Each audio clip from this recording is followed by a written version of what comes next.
you hear me? We live? All right, we got it together. Let's go. Good morning. Welcome back for another episode of Chopping It Up with Cador. Of course, I'm Perry White. He's Roger Cador. If you hear my voice, subscribe. Hit that subscribe button down there. Get that notification every time we go live. Good morning, Coach. Good morning, Perry. How you doing? Life is good. Life is good. Let's jump right into it then this morning. Very special guest here with us this morning on Chopping It Up with Cador. Is he ready? Let's bring him on. Welcome to the show, Mr. Jeffery Hammonds. What's going on, Jeffrey? Yo, what's going on, fellas? Oh, it's good to see you, my man. Hey, question. Yes. I'm hearing myself talk. You're getting an echo. I am. Can we fix that? Hold on, I'm gonna try something. All right. We deal with technology. Coach, this is what it's about. We working through it. Yeah, well, I don't know much about technology. You're working on it. You're getting used to it. I'm trying to. Man. With being around you young people, Yeah, the world that we live in today and the people that we can connect to no matter where they at in the world, at a snap of a finger to be able to have them right here, man. It has changed the game for you, hasn't it? it really has. Mm-hmm.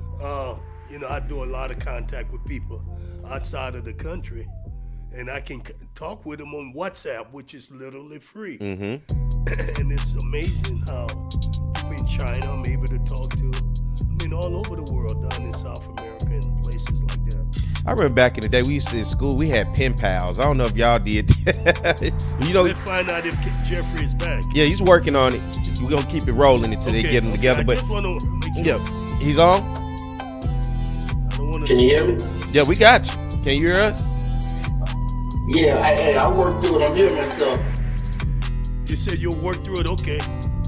All right, let's get I work back through then. it. Hey, Perry. Yeah. Hey, Perry, I'm gonna get on you right now. Why? Calling me during that game. Man, look. First of all, I see what you got on at Alabama A&M. His son plays Yo, there. and you spelled my name wrong. Ooh. That ain't me. I didn't spell that right. If that's on the screen, I didn't tell him how to spell it. It's R-E-Y. Jeffrey. I spelled it right, Jeffrey. I know, Coach. I know you tight with it. Well, come on. Go, start with me now. Start with me because yesterday I did give you a call. And, Coach, let me tell you, this is the funny thing about when you call people and they not expecting your call. And as I called him, I was like, hey, is this Jeffery Hammonds? He was like, yeah.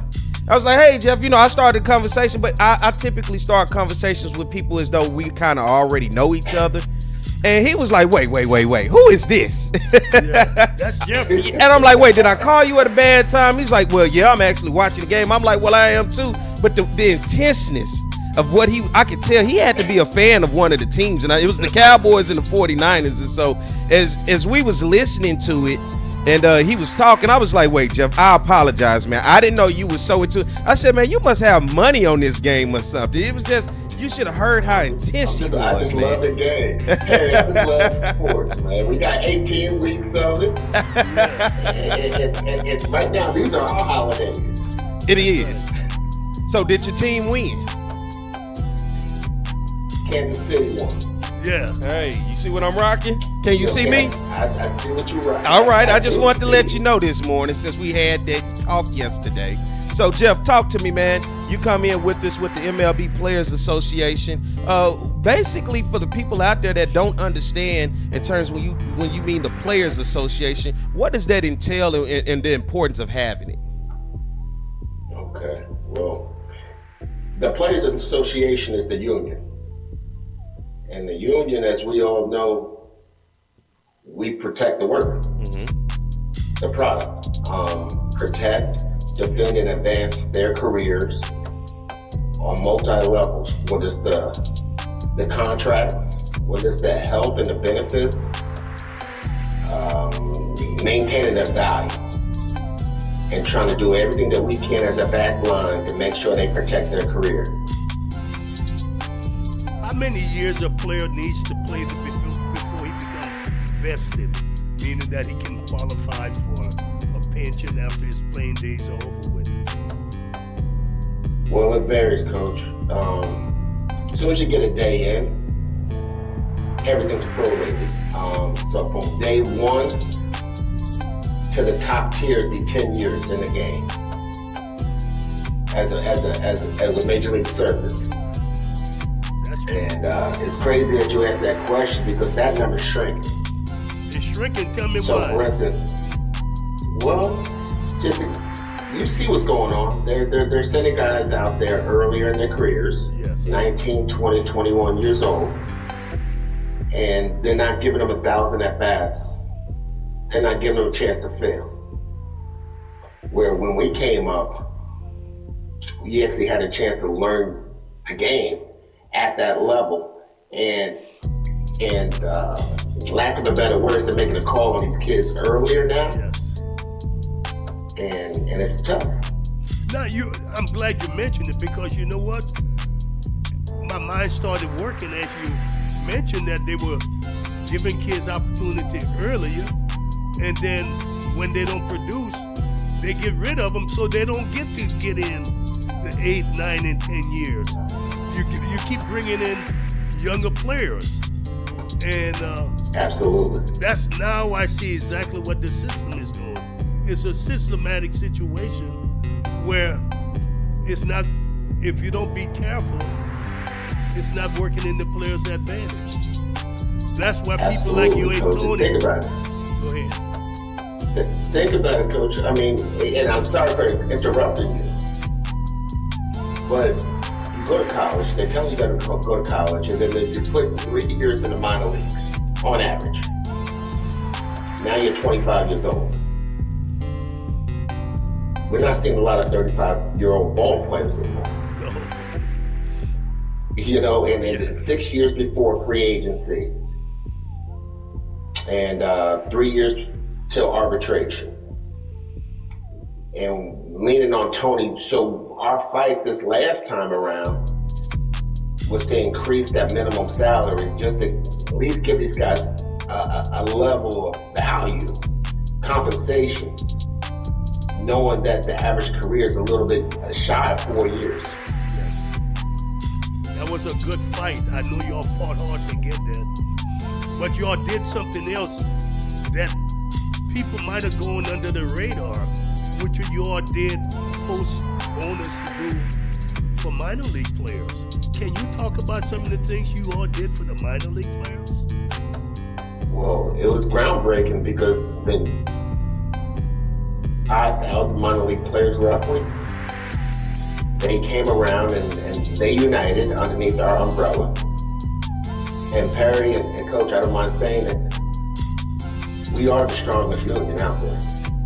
We've demonstrated over 50 years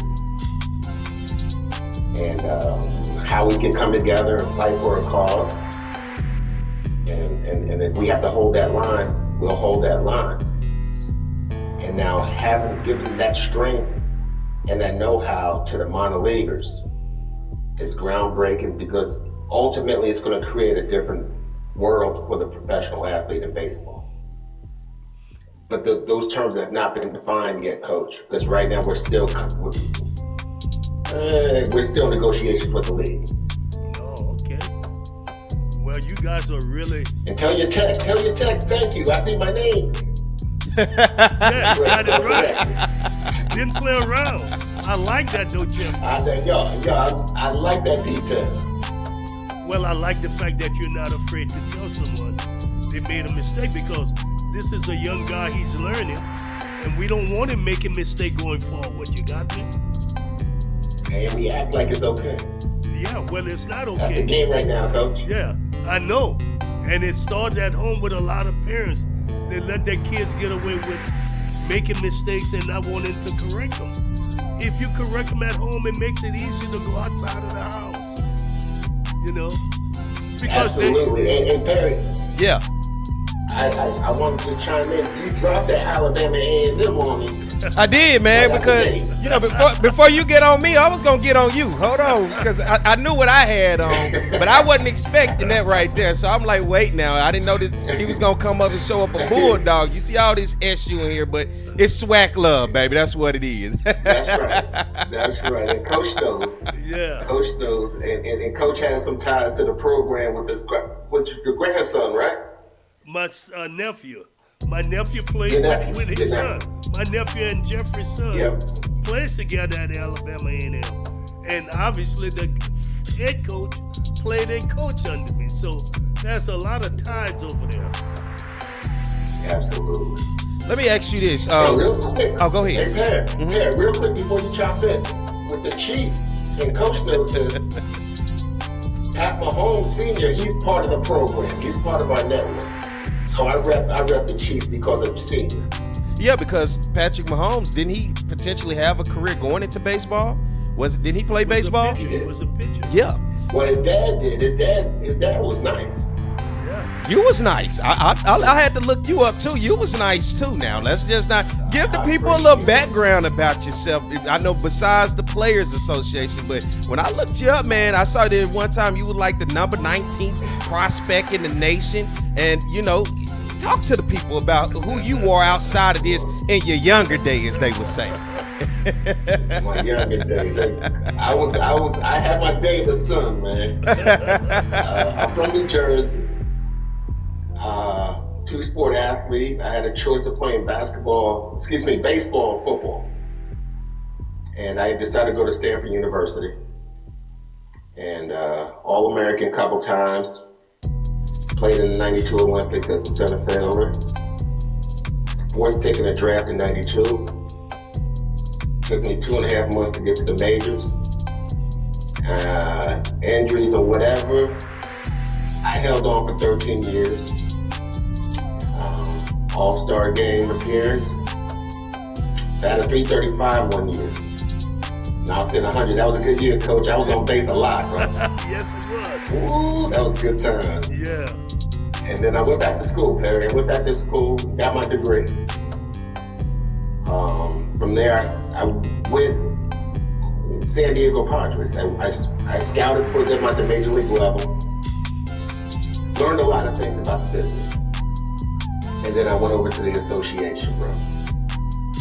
When you talk about Now we're here. like your career and early on in your career, now, when I turn on baseball and I look on the ticker, when I'm watching these sports shows and I'm seeing these huge contracts now that we're starting to see in baseball, and considering, from the early days, because you heard it in basketball, they were saying, up until Michael Jordan, who was really making money like that in basketball at the time? If you were a great basketball player in the early 90s, coming out of the 80s and before, a great contract was $200,000, $300,000. Now you're talking about $1 million deals. And so you're talking about multi-million dollar, hundreds of millions of dollars that you're starting to see guys get signed for when you look at Major League. What has transpired when you think about the league and the value that they're putting into the players, where you're starting to see these mega deals, and how can these players protect themselves as they try to get these deals with these different organizations around the league? Okay. Let's start with the owners. Let's just start there about how much money is really being generated in professional sports. Now, you know this as a boss. You're not going to spend more than you make. There you go. And so it just gives you a clear reflection of what. And look at the Mets right now, Pat. Cohen has a lot of money, and he's spending it. And so let's put that in perspective. Payroll's about $293 million. He's going to pay a little bit of that luxury tax. And I want to say that their TV contract alone, I think that pays for per year, that $293, probably half of what they're making per year. Just on the TV contract. Not the ticket sales, not owning the merchandise, not anything, not the parking. Concession. So concessions, all of it. So there's a lot of money in sports. Absolutely. So as a ball player, we're being working at the association pair.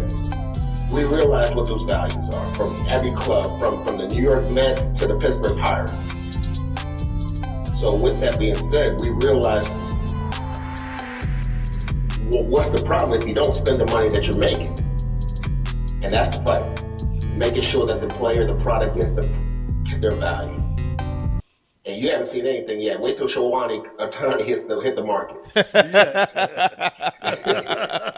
Then it's going to be crazy.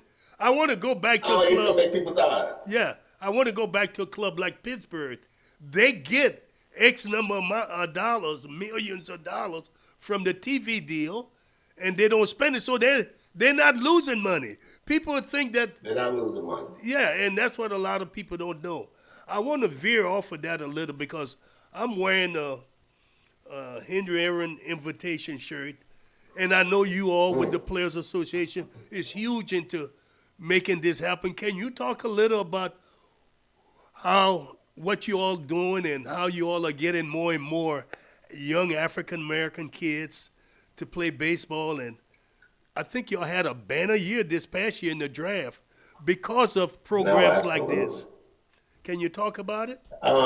No, absolutely. I mean, Coach, you know intimately what's going on down there in Vero Beach. Years ago, let's go back a little bit when you know the late great Frank Robinson was part of the equation. I met you in New York City on a committee that was led by Wendy Lewis and Dave Dombrowski. Right. There was a table full of baseball and athletic luminaries trying to figure out how we can grow this game for our next generation, black kids. And what spurned out of those conversations, we realized that those who played at the highest level need to be a little bit more integrated into the programming. Actually giving them an opportunity, a platform to teach their experience. You know, their IP. The IP that's been not necessarily somebody talking about what we tell them. Let's go B to B. Let's go from that player to that young next generation. So there's no watering down of the information. So when Tony Regans got involved and Dale Matthews got involved, they got behind that concept. Yes. So whether it's Pat Mahomes or Eric Davis, Marquise Grissom, yourself, Ken Griffey Jr., Lou Collier, let's go down that list. Jerry Manuel, of course. Yes. Yeah. You know, you have Kenny Hill, you have Lenny Webster. Reggie Smith. Reggie Smith, and Dave Winfield, Tony Clark. Yeah. So from years to years, we've had all-stars and MVPs and World Series championships winners. And about 30 to 35 of us go down there. Over a 2-week period, we touched about 200 kids in the sense that we were on the field for about a week each. They eat, sleep, live baseball to the best of our ability of sharing what we've experienced in that short time. From that, we've seen what you said, a banner year? Yeah, it was outstanding that we had about 8 guys. I want to say 8 to 9 guys of color, black kids, that got drafted in the first round this year. Yes, yeah. You know, and that goes way back to '92, Coach. Yeah. And no, hold on, let me stop. I want to first say congratulations, brother, on your Hall of Fame, induction. Hey, congratulations. And your prize pew. Thank you, sir. You know, and your prize people on Ricky Weeks. Yes. Yeah. And so absolutely salute to you. But having those guys down there, yourself and others, to be able to share your experiences, that's invaluable. And these kids can only do is, and we all know what education is. Yeah. It helps. It helps make the right decisions, and it blurs out all the gray areas. Now I have a personal connection, and hearing it. If I can apply it, I will. Yes. Yeah. Well, the thing that's what Hank Aaron is. Yeah. And the thing is, I know I've been involved with the program over in Vero Beach with the Hank Aaron Invitation. But to have the wealth of baseball knowledge teaching these kids, and this is what I try to talk to them when I talk with them, it's never going to get any better. It's never going to get any better to have, if it's 80 kids per 100 kids per event, right? Per time come in, right? And just think how many kids are never going to get this opportunity. Only 200 kids for 2 weeks out of a year in July get a chance to be in this situation. And MLB pays for all of that. For the fantasy league. YDF. Why? Oh, okay. Yeah, the Youth Development Foundation. We got to give them a plug. Yeah, give them. Gene Gene might not like it if we don't give her a plug. You said that. I'm pointing at you. You said that. Gene, I'm sorry. If you listen, Gene, it wasn't Jeffrey. It was I. Hey, Jeff said accountability. I'm not in it, Coach. Gene is a tough lady. I understand. Jeff, Gene is tough.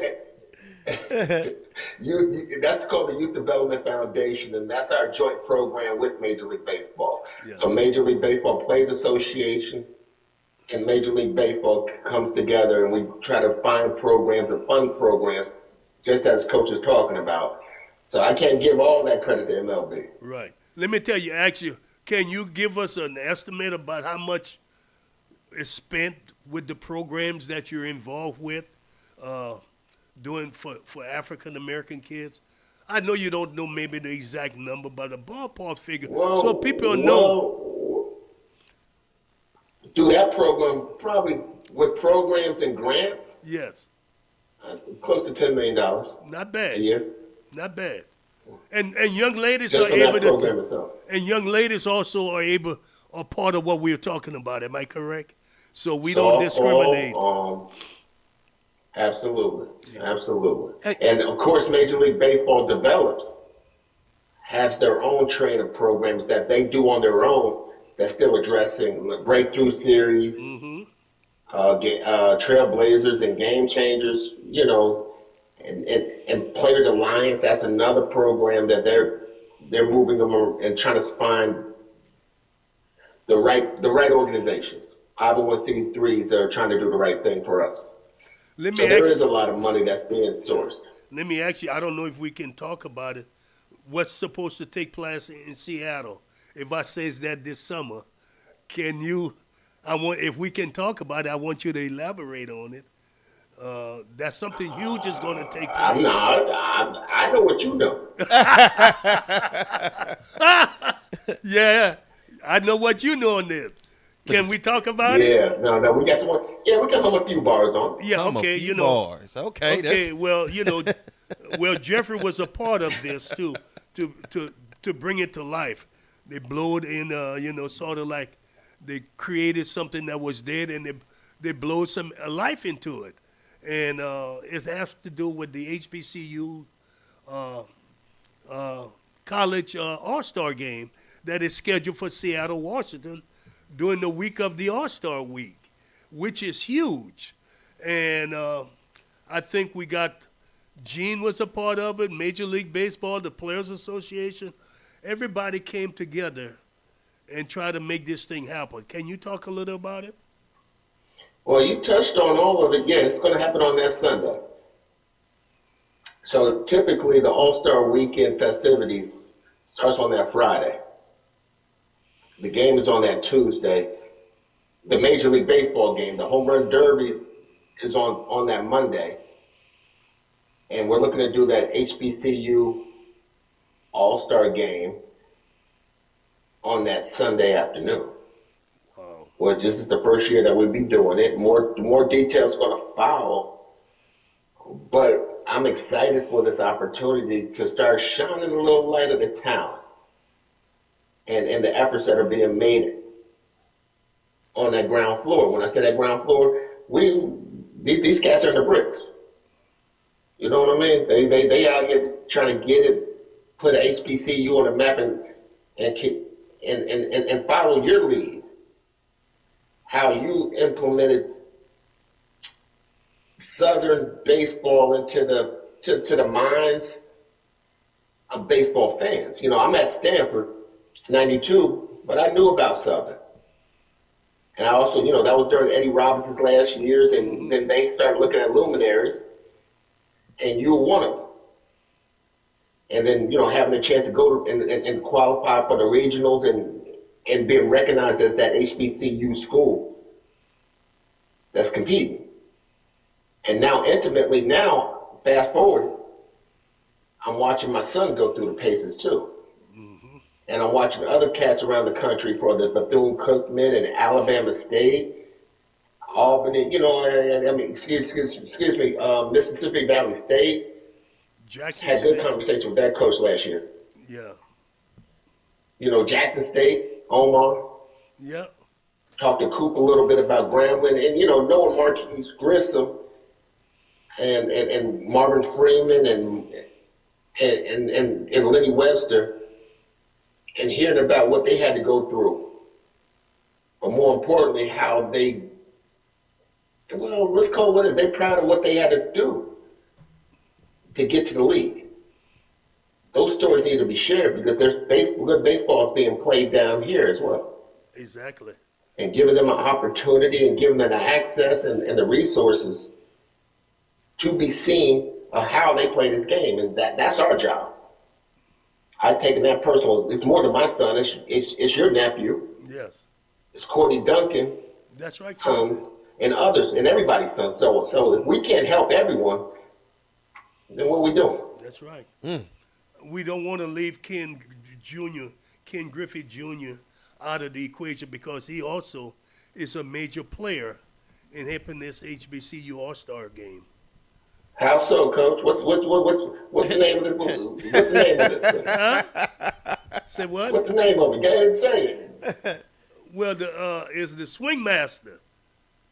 No, Griffey the Swingman Invitational. Swingman That's right. Invitation. Sound like I'm y'all in the ballpark. tiptoeing, man. I'm in the ballpark. I've been waiting for that next conference call so I can get everything in my brain. You know, I know it's coming. It'll happen after the Super Bowl. Oh, okay, yeah. Barry, no, there ain't nobody talking on the weekend. Hey, Remember that. Perry, remember that. Hey. Do not call Jeffery on the weekend. hey, I'm trying to tell you, look, he was like, what, man? What do you want? And I'm like, hey, Jeff, you know, I'm just letting you know. And I said, man, do you got some money on the game or something? He was like, no, but you know. And we turned into family real quick. We did. And that's the beauty of I ain't talking to you, man. That's the beauty of it, man, because, you know, I called him as though I had already known him, man. That was my first time talking to you, Jeff, but I could tell the intensity. I was like, well, I didn't know, but when you're talking about the Cowboys and the 49ers at the time, man, I think that all of America was intense last night. And for you, Jeff, before we get ready to get you off, man, I want to ask the question, for one, who was inspirational in Major League Baseball that you looked up to and was an influence for you to choose baseball?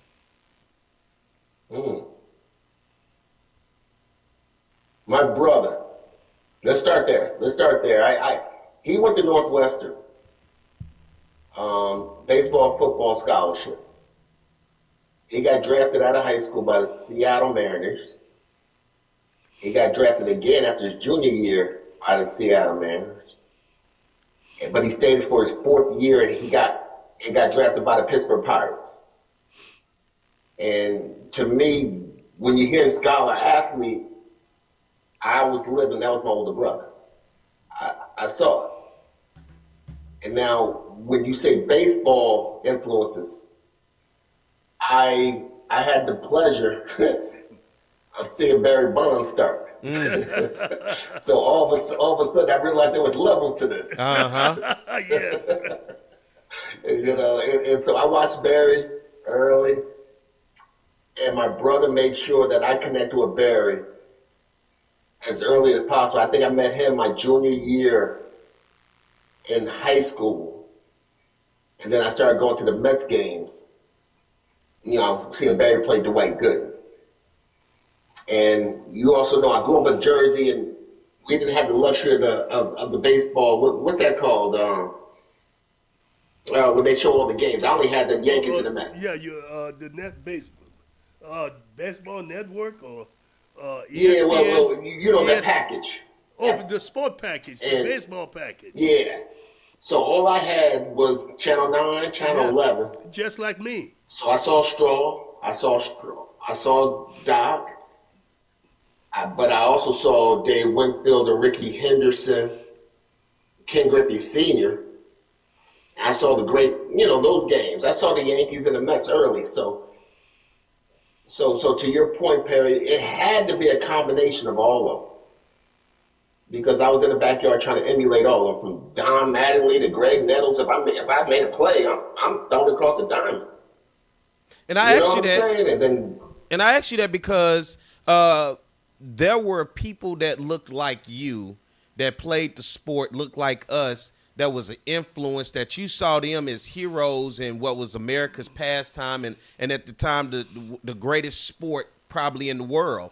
And baseball today seems to have kind of fallen behind, especially not necessarily in the world, but in the world of African Americans in terms of what our young people, the way that I grew up watching, of course, WGN and being able to see the Cubs. And if I wasn't watching the Cubs, I grew up in love with the Atlanta Braves because they were on, what was the station? TBS, man. I caught every Braves game or Cubs game, and I mean, they were in the house. So not only did I get my fair share dose of baseball, but I was also seeing Africa because I grew up liking Ken Griffey Jr. There were a lot of other guys like Brian Jordan who played for the Atlanta Braves that I liked. But there was a sense of being able to watch that. Growing up watching Sammy Sosa and Mark McGwire go back and forth with the home runs. Growing up watching Frank Thomas for the White Sox. It was just the fact that I was able to see somebody that looked like us, and it was an enjoyment to see that. And I think nowadays when you look at baseball, for the vast majority of young African Americans, especially young African American males, there's not really enough baseball players that look like us that can become the heroes the same way they're looking at basketball and they see LeBron James. They're watching football in the NFL and they see all of these guys that look like them. But when you see baseball, you kind of get missed because of the amount of players that look like us, but on that highest level that are the heroes. Like when I grew up and there were the heroes in the sport. And when you grew up, you said you saw the heroes of the sports like a Barry Bonds. But how can we change that? What do we need to do in order to try to reel this thing back into our communities? Because, and I also ended with this on my side. I grew up in an area where the baseball parks all across the city were full. African American males. We had teams. Dads was coaching the teams, and for a vast majority of places like that in those communities, those parks are no longer. They're being consolidated. They've been, pushed to one park to where it was probably 5-6 parks. There were hundreds of kids to where now you got a select few kids. But once again, it goes back to what I'm talking about, being able to have that influence of seeing somebody that looks like you that motivates you to want to play baseball. And for me, in today's game, I just don't think there's enough African-American males that look like us that motivates the next person, the next generation want to do it because the money is there. When I'm watching these guys get these huge contracts and I'm like, in baseball, these guys getting these and you don't got to go get knocked out. You ain't got to get your legs knocked out from under you. You ain't got to worry about all of these injuries. And in baseball, you're able to have these careers and make this money. But our community just isn't entwined into it. And I think a lot of that has to do with us being able to get those heroes of the next generation for our young people. Perry, well, you said a mouthful right there, Perry. I mean, it's one of those. How do I unpack that other than and keeping it real simple? You're right. We're not doing anything special out there. John Morant. Yeah. He's LeBron James, Kobe Bryant, Michael Jordan, Magic Johnson. Dominique Wilkins. I mean, so I'm just thinking about people that came up with a nickname because of how they played the game. Now, I want to start here and say baseball's always been compensated. Dave Winfield, 10-year, $10 million, and was that 1981? That was still a pretty good basketball. Yeah, that was the one. Yeah. Fast forward it, Ricky Henderson and Eric Davis, they caught $3 million back in 87, 88. You know what I'm saying? So we've always been on the tip of that spear when it comes to compensation. But to your point, the Ken Griffey Jr.'s, the Eric Davises, the Ricky Henderson, Barry Bonds, Dwight Gooden, and Darryl Strawberry. Darryl Strawberry. They were entertaining. We have to bring the entertainment back to the game and start doing that different thing. Make people pay attention. You know, I'm trying to be politically correct and not cuss here, but you already know where I'm going with it. Uh-huh. We have to become the best in our craft again. And that's what Coach and I have been talking about. We have to play our game. We have to put a better product on that field. That's right. Bryce Harper, a bad boy. Mike Trout's a bad boy. Yeah. Shohei Ohtani, he a bad boy. You understand what I'm saying? Yeah. Until we become that guy in our sport again, ain't nobody going to pay attention and want to be second best. That's right. Yeah. So we got to get better. And we got to be. But it starts with us, Coach. That's right. Got to start. That's why we on the ground. There you go. Well, Jeff, man, we appreciate you. Okay, I'm calling you Jeff like I know you, and I'm sitting here just Jeff. Man.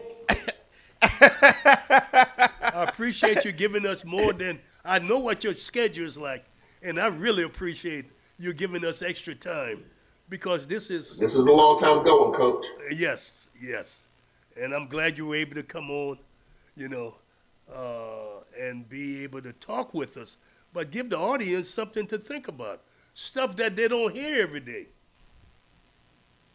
Hopefully, I didn't step out of bounds. No, you did, man. Did a great job. And the only thing you did was wear that Alabama A&M Scully, but we won't hold that against you today, you know, because you say I'm gonna learn the fight song, but we'll be better this year. Next time I come on, I'm gonna give you that fight song. and Alabama A&M's coach, he's a Southern grad, and is it Elliott? Elliott played for him. Yeah, Elliott was one of your players, yeah. So the coaching tree. Yeah, I like them. So, you know, it's all good. You good with us, man. We all good. Just, you know, when the Chiefs come on this weekend, you know, just a little hooray. I got to rock with them. There you go. I'm with that. Come on now. And my wife is a Bengal, right? I told you now. So we're going to war in that house, and the Bengals been tearing us out. That sounds like it's going to be a good weekend in that household. Once again, don't call. It's going to go down. I won't call no more. I promise you. Hey, look, I promise you I won't do that. Man, don't be a stranger, family. Yes, sir. Appreciate you, Jeffrey. We'll be talking. All right, Coach, man. Till the next time. All right. Be well, y'all. All right, my man. Peace. It was my man Jeffery Hammonds, MLB Players Association. We got to get ready to take a break, so let's take one and come right back, pay some bills, all right? We'll be back with more Chopping It Up with Cador.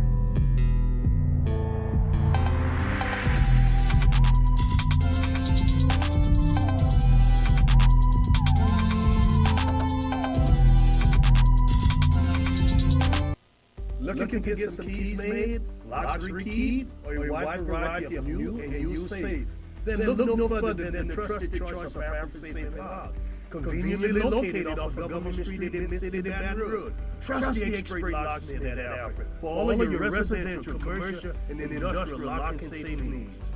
Trusted by Baton Rouge and me, Roger Cador, to protect what is yours since 1946. Take your fun full throttle with a single touch. There are places to fly high, swing low, or make the old bell ring. Your targets are in sight. Better your game by playing ball of almost every variety. Need to catch your breath? There's a place for that too. Countless ways to play beyond the swing sets. Brag, we're more than a playground. It is time to trade in your isolation for celebration, to break out and get away. And at Baton Rouge Metro Airport, you'll get away a lot quicker. BTR is way closer, more convenient, with easy parking, check-in that's a breeze, and non-stops and short hops to anywhere you want to go. So get back to your life and be quick about it. Baton Rouge Metro Airport. It's about time. FlyBTR.com. Have a passion? We've got the place. Gear up for where the rubber meets the mud. Or stir up memories of a lifetime. Reach new heights. Gravitate towards something out of this world. Even travel back in time.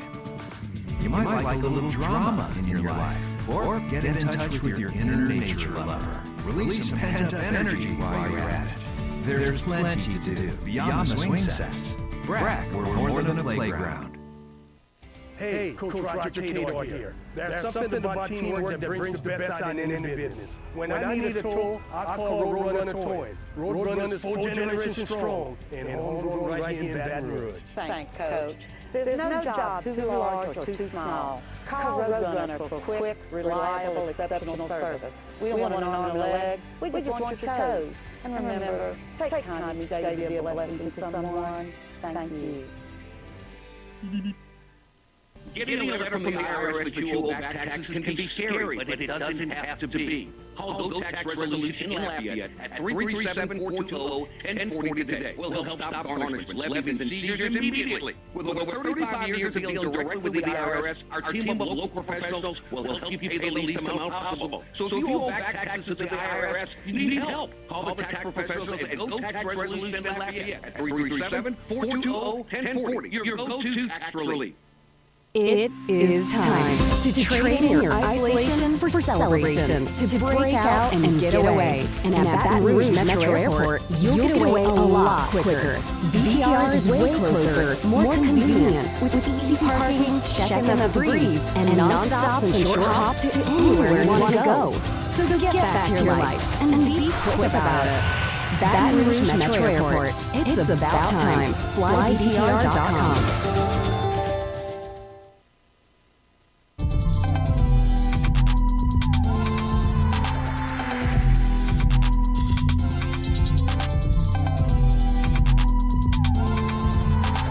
We're back, chopping it up with Cador. I'm Perry White. Want to thank Jeffery Hammonds for coming on and joining us this morning. You hear my voice? Hit that subscribe button right there at the bottom. Hit that subscribe button. Make Coach Cador a happy guy. All right. He's going to say, you didn't tell him to subscribe, PJ. Well, I'm telling y'all, so he won't have to tell me. He says, hit that subscribe button. Be able to get that notification every time we go live. Thank you, Jeffrey, for coming on. Coach, football this weekend, NFL. Some games were played, 4 games. Of course, it started out with the AFC Divisional playoffs with the Chiefs versus the Jaguars. The Jaguars, of course, last week got hyped. They came back making one of, I think, the third largest comeback ever in postseason play in the NFL, got past the Chargers, and ultimately got a chance to go against the Chiefs. Patrick Mahomes gets hurt yesterday. Chad Henning, a name I have not said in a long time, second stringer, backup guy coming out of Michigan, stepped in yesterday and stepped in well for injured Patrick Mahomes. The Chiefs hang on and win 27-20. You go over the Giants, Philadelphia Eagles. This was a game in which I thought maybe the Giants would play a little bit better, but the Eagles flexed their muscle. They flew on. They won 38-7. Last night, a game, put a little money on this one. I thought the Bills were better than what they were. Hey, Bills Mafia, see you next year. The Bengals. Of course, everybody loves him around here. We know who their quarterback is, Joe Burrow, LSU great. Jamar Chase. Those two guys yesterday combined to be able to put up some huge numbers against the Bills, get the victory 27-10 as the Bengals move on. And then in the NFC Divisional playoff, I think this probably was the game of the weekend. Two fan bases with the biggest egos and oh my God, the Cowboys and the 49ers. You can't say nothing to neither one. You got the Niner gang, and then you got the Cowboy fans. And each one of them think every year that it's the championship. Every year is a Super Bowl for them. Mm-hmm. And you get them two together, I would not even want to been at a party or watch party with either one of these fan bases. But guess what? The Cowboys, like every year, thought this year was their year. And it was not. The 49ers get the victory 19-12. The 49ers perhaps one of the best defense in the NFL, and they showed it yesterday. Now we move on, and we look at next week for the championships. In the NFC championship, it's going to be the 49ers and the Eagles. And in the AFC championships, a great ball game. Of course, y'all see who I'm repping. There's no shame in my game. The Kansas City Chiefs versus the Cincinnati Bengals. When you look at this, watching football this weekend and coming up with the Eagles and Niners and the Bengals and Chiefs, what you like in those games? Who you like? Oh, I sort of like the Bengals over the Chiefs and Eagles over the 49ers, even though the 49ers are playing good with that young quarterback. But I like the Eagles. Mm-hmm. I like their wide receivers. Devontae Smith, one of those receivers. I like their quarterback, Jalen Hurts. He has this focus factor about him when it comes to getting his team together in the locker room and keeping everybody accountable. He is your coach on the field. That's what you want when you got a guy that's out there where he can keep everybody together. So you think Joe Burrow will get past the Kansas City Chiefs? Oh, well, because Mahomes is hurt. Mm-hmm. He's not 100%, and that could hurt a little. Yeah.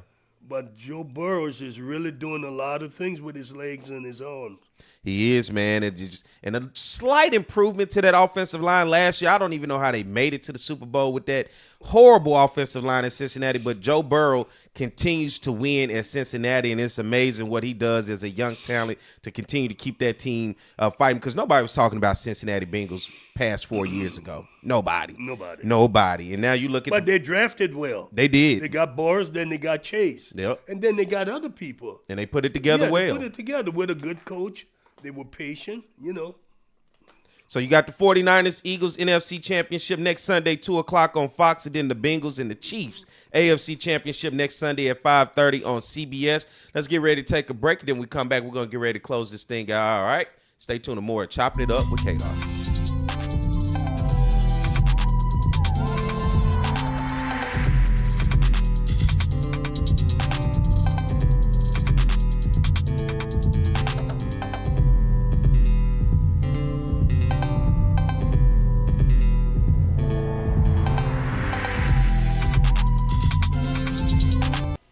Looking to get some keys made, locks rekeyed, or a wide variety of new and used safe?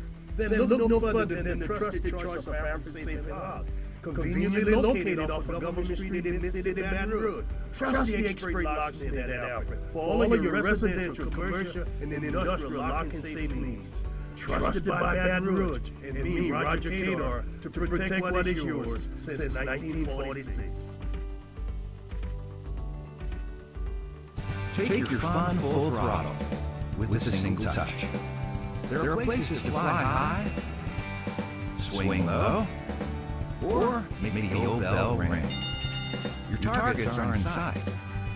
Better your game by playing ball of almost every variety. Need to catch your breath? There's a place for that too. Countless ways to play beyond the swing sets. BRAC, we're more than a playground. It is time to trade in your isolation for celebration, to break out and get away. And at Baton Rouge Metro Airport, you'll get away a lot quicker.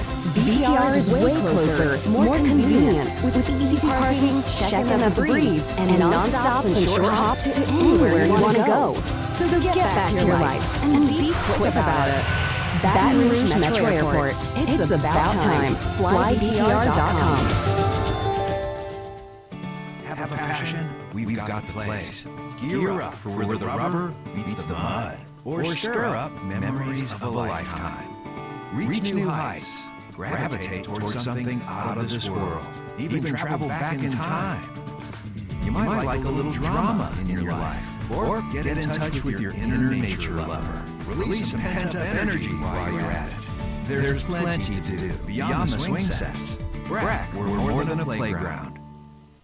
Hey, Coach Roger Cador here. There's something about teamwork that brings the best out in any business. When I need a tow, I call Roadrunner Towing. Roadrunner is 4 generations strong and homegrown right here in Baton Rouge. Thanks, Coach. There's no job too large or too small. Call Roadrunner for quick, reliable, exceptional service. We want an arm and a leg. We just want your toes. And remember, take time each day to be a blessing to someone. Thank you. Getting a letter from the IRS that you owe back taxes can be scary, but it doesn't have to be. Call Go Tax Resolution in Lafayette at 337-420-1040 today. We'll help stop garnishments, levies, and seizures immediately. With over 35 years of dealing directly with the IRS, our team of local professionals will help you pay the least amount possible. So if you owe back taxes to the IRS, you need help. Call the tax professionals at Go Tax Resolution in Lafayette at 337-420-1040. Your go-to tax relief. It is time to trade in your isolation for celebration, to break out and get away. And at Baton Rouge Metro Airport, you'll get away a lot quicker. BTR is way closer, more convenient, with easy parking, check-in of breeze, and non-stops and short hops to anywhere you want to go. So get back to your life and be quick about it.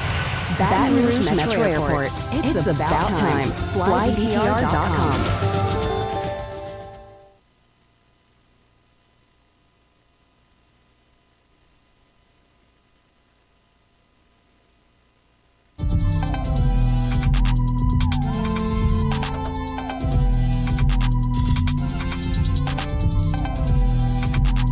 Here we go. We're back. More Chopping It Up with Cador. Good morning to everybody. Thank you for Jeffery Hammonds coming on and joining us this morning.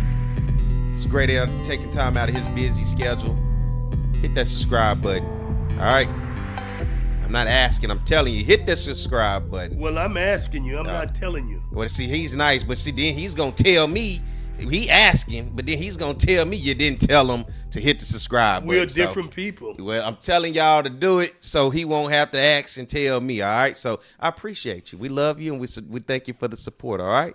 Coach, as we jump into this last bit of the show, of course, last week you had some words in terms of for Ed Reed, some wise words that was put out there, and a lot of people had comments about it on social media in terms of the wise words that you had on how to handle the situation. A lot of feedback and a lot of people were feeling what you were saying in terms of your advice.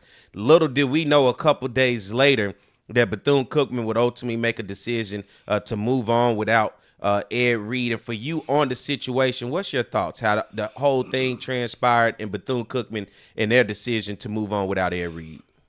Well, I think, it's something wrong with someone if they're going to accept a job and then use the vulgarity and all of the things that he said. Mm-hmm. It's not going to fly. Who you think is going to let you do that, and still hire you? Mm-hmm. Bethune-Cookman has feeling. Now, maybe they did have some issues with. He should have known that before he took the job, but don't do that to your boss. Bethune-Cookman, they deserve some of the blame. It ain't all Ed Reed now. Mm-hmm. They should have looked at that man and said, do I want this man going into homes and recruit kids to bring here? What kind of kids are he going to bring in? You see, winning is one thing. Selling the university at a higher level is another. You got me? We put too much emphasis sometimes on winning at all costs. And that's what you end up doing. You get an Ed Reed who should have never passed the test to be a head coach. And I had a conversation with one of my former players last night. How many people who are head coaches look like Ed Reed? Give me one. When you say look, what are you talking about? You look at Ed Reed. How many head coaches look like him? I'm not talking about being black or anything. You're just talking about overall groomed. Groom and image. How many head coaches look like him? None. I mean, it matters. For me, I don't think I probably would have had a problem with the way that, you probably wouldn't. Yeah, but I think more so was at this time, HBCUs don't need to be chastised. They need to be helped. Yeah. And if you're a person in position that can help, that's what I'm looking for. And Ed Reed, regardless of how you look, you seem to be a guy that could help. You have resources. You got friends. You got a network that has wealth behind it of people that can come in and say, look, man, we can do for you what we did over here for others. Let's come in and do what we got to do to help Bethune-Cookman and help you. But I think what he did was he created a sense of it's the individual and not the institution. He made it about him and himself, and then he turned and made it seem like by calling them the names that he did, well, if I'm going to come in and help, I'm only going to help Ed Reed directly. I'm not going to help Bethune-Cookman. And for me, when you did that, that's where it turned, because it shouldn't be no division when we all working in this together. It should be Bethune-Cookman and Ed Reed. It should not be Bethune-Cookman over here and Ed Reed over here. You should want to do it because we're all working together. And for me, he created division to where it was no working together. When you refer to your employer as an MFer, and you air out all of this, you're not trying to work with them. You're trying to work against them at that point. Really good point. And the other thing is to say he's done more than they've done since he's been there. What? Pick up some paper off the ground. Come on, Ed. Don't do that to people in places that are in charge. I knew no way that the board, whatever people who do run that university, it was no way they could accept what he had done. It was no taking it back. No, it was not. When I saw that video, I knew it was over. Because how could his friends not tell him, man, you can't do that, Ed? That tells me he doesn't have himself surrounded by good people. Because someone would have said, you can't say that, man. Let's not do that. Let's make sure we understand the situation, go in and work and overcome it. That's all he could have done. So it was a sad day. It was sad. It was sad for the university, sad for Ed Reed. Because both are in the news now for the wrong reasons. Wrong reason. And this is what it was not supposed to be. It was supposed to be a glorious partnership, relationship that was supposed to last for years, to uplift the university and give another black man an opportunity to be a head coach, in which he had never been a head coach. But I say, let this be a lesson to you, Ed Reed, that although you had never been a head coach before, you cannot treat your new job as though it is the locker room of your old job. Yeah. These are not players that you can go in and call MFers in the locker room to get them to play better. You can't do that to an administration of people who don't understand that type of aggression and that type of locker room talk. Right, Coach? And they're not from the hood that you came from, Ed, where it's common language. You grew up hearing that common language. So it's everyday things to you. You got me? Mm-hmm. It ain't gonna fly, Ed. Not in the institution of higher learning. It's not going to fly. And that's why I said that guy. And you hate to. He had to be at a university where people accept the worst of the worst. And I don't know any place that exists like that. You know, he MF and oh my goodness. Yeah. It turned my stomach. And, you know, the problem I'm having with it is the backlash that people are giving Bethune-Cookman for it. Yes, I think HBCUs should do better when you're talking about getting in front of stories, not put your head in the sand and wait until things blow over. I thought for me personally, maybe Bethune should have gotten out from the AD perspective of somebody after that was put out there, because that went national, global. It was viral. Right. So you got to get out and control the narrative, because if you don't, Ed Reed still controls the narrative, and then when you pull the plug and make your decision, everybody then says, well, Bethune is the bad guy, because Bethune didn't seem to say it was a problem. They didn't seem to say there was an issue. Now you seem to be. It's one of those situations where people are treating Bethune as though it's almost like if somebody slap you, if nobody saw you get slapped, that may be between you and that person. But if somebody saw you get slapped and everybody like, oh, did you see him get slapped? It takes it a little bit further, doesn't it? Yes. Now you got people who saw you get slapped. Now they make it fun. It goes beyond. And for me, I feel like Bethune-Cookman got slapped in front of everybody. And everybody was like, oh, I know you're not going to take that. What you going to do about it? They waited too long to make a move. That's it. It was just too long. That guy, they should have maybe, the minute that tape came out, they had to act.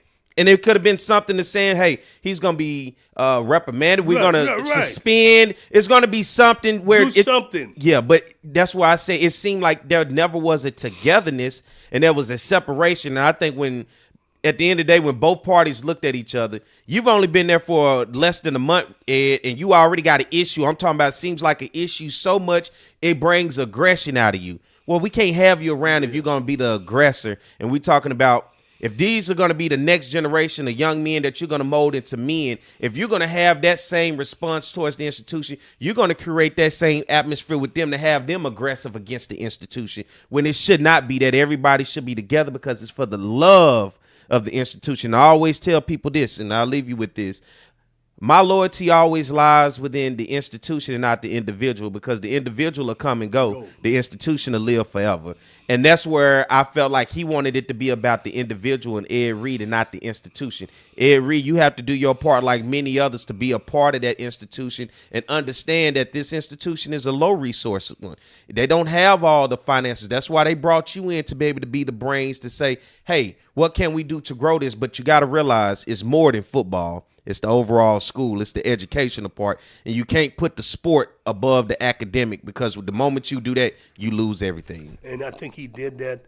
And the fact that Ed didn't separate the fact that he couldn't separate the fact that he could not, he only was going to coach the way he grew up being coached. Mm-hmm. Because you got to understand, he was coaching based upon the environment he came out of. That's all what I was looking at on there. He was a man that was, he really wasn't angry when he was on that golf course. But because of the environment he come out of, that's what they do, whether they're angry or not. It's a natural, it was just natural. Everything he was saying was natural. You see what I'm saying? He didn't have to think about it. It came out just so. And I'm saying it because I've been in all sorts of neighborhoods that I had to go get players out of. And there are players that come out of situations where things are just terrible. Doesn't make them a bad person. The environment has created an issue for them. I've been able to save a couple of guys like that, but it's not easy. Mm-hmm. You just can't have too many of them, because all of your time would be put toward them and not toward the people who also need some help too. You got me? I got you. So that's the kind of stuff you got to watch. Well, I tell you, it's been a really good day. It has, man. We want to thank Jeffery Hammonds for coming on, man, and definitely like to get you back, Jeff, anytime. And Coach, I think next week we may have, Bob. Hold on. I told you who it was. You see, is it Bob Costas? We're getting Bob Costas? I don't think we're getting Bob Costas. Hold on. Bob Kendrick. Okay. He's the director of the Negro League Museum in Kansas City, Missouri. Oh, I might need to wear this next week. If the Chiefs win, I might be back in this next week. Oh, and Bob is a really great interview. He's got a lot of interesting story to tell about the Negro League Museum. I would definitely like to hear you and he having those conversations, because I enjoy when you tell me the history of the Negro League and tell me about players and things that I didn't know about. So to be able to get you guys together and have that conversation, let's try to make that happen and get Bob on next week. I think that'd be awesome. That's my goal. I'm working on it. I know I had Tony Reagan, who is the executive director with Major League Baseball. Mm-hmm. So I need to find out. Tony Reagan is a lot more difficult to catch, so he's scheduled for next week too, so I need to just, work it in to make sure, because I want to give them enough time where they can talk about things that are very important. Mm-hmm. From the administration of the commissioner office, which is what Tony Reagan works under. He works under the commissioner. And then with Kendrick, the history. He got the history.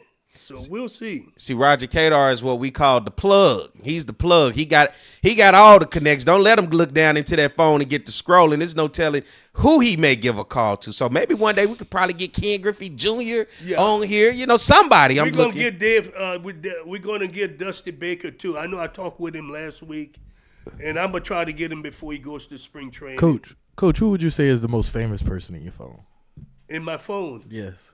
Well, I don't know who I've got people in there. I don't know who is the famous. I know, Dusty Baker is well liked. I mean, he really is.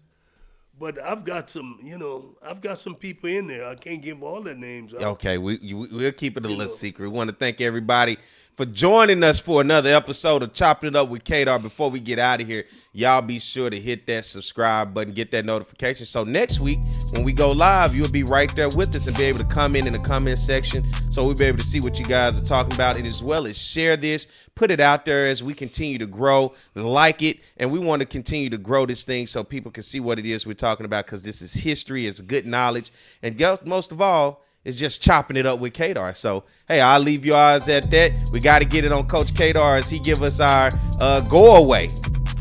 All right. Want to thank y'all. We'll see y'all next week. All right. There you go. Get us out of here, Coach.